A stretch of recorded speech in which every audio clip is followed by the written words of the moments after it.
Yanımızda Hatay Medeniyetler Korosu sanatçılarından Sayın Beysi Büyüközel ve Sayın İbrahim Cemal var. Sayın Beysi Büyüközel, öncelikle bir yol kullanımızda insanlara yanılmasına teşekkür ederim. Müsaade ederseniz size birkaç sorum olacak. Bize biraz kendinizden bahseder misiniz? Adım Beysi Büyüközel, 1993 Antakya'da doğdum. Evliyim, 2 tane çocuğum var. Antakya Medeniyetler Korosu'nda polis olarak görev almaktayım. Hristiyanım, Ortodoksum. Antakya Ortodoks Lisesi'nde de polis olarak görev alıyorum. Bu işi büyük bir zevkle yapıyorum. Peki, Kore'ye girmeye nasıl karar verdiniz? Kore'ye girdiğimizde Kültür Bakanımızın Hatay'a gelmeleriyle beraber bizim kiliseye de bir başvuruları oldu. Bizden de birkaç kişinin Kore'ye katılmasını rica ettiler. Antakya Ortodoks Lisesi'nin liderleri ve cemiyet başkanımızın desteğiyle biz de Kore'ye katıldık. Kore'ye girdikten sonra hayatınızda neler değişti? Çok yoğun bir hayatımız oldu. Bayağı bir yoğunlaştık. Şehir dışı, şehir içi birçok konserlere katılabiliyoruz işte. Çok yoğunuz. Ben teşekkür ederim. Sayın İbrahim Cemal, çok önemli bir projede yer alıyorsunuz. Projeye nasıl dahil oldunuz?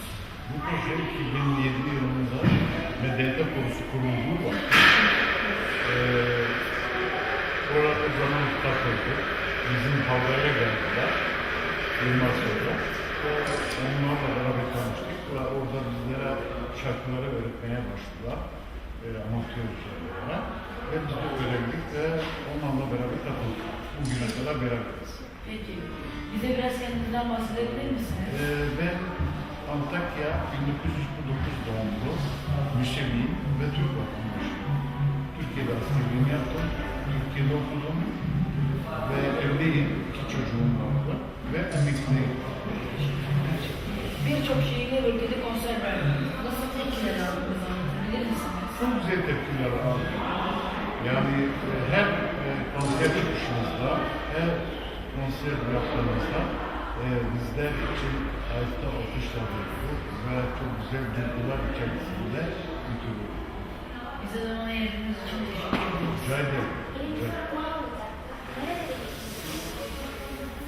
Yurt içinde çeşitli şehirlere gittik.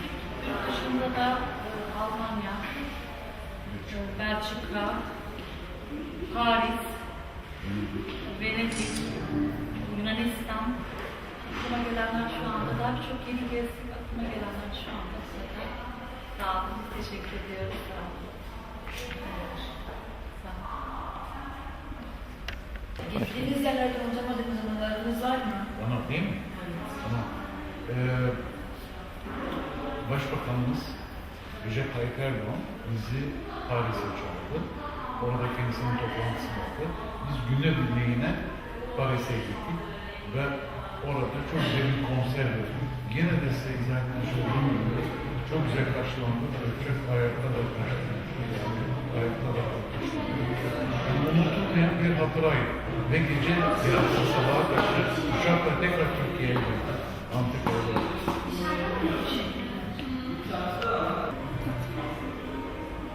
Orada söylemekten en çok hoşlandığınız şarkı hangisi? Bütün ilahileri çok seviyorum. Büyük bir zevkle okuyorum.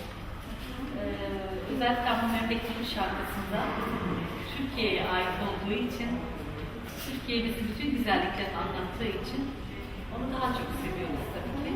Halk da, bütün dinleyenler de aynı coşkuyla bize katıldığı için büyük bir haz duyuyoruz.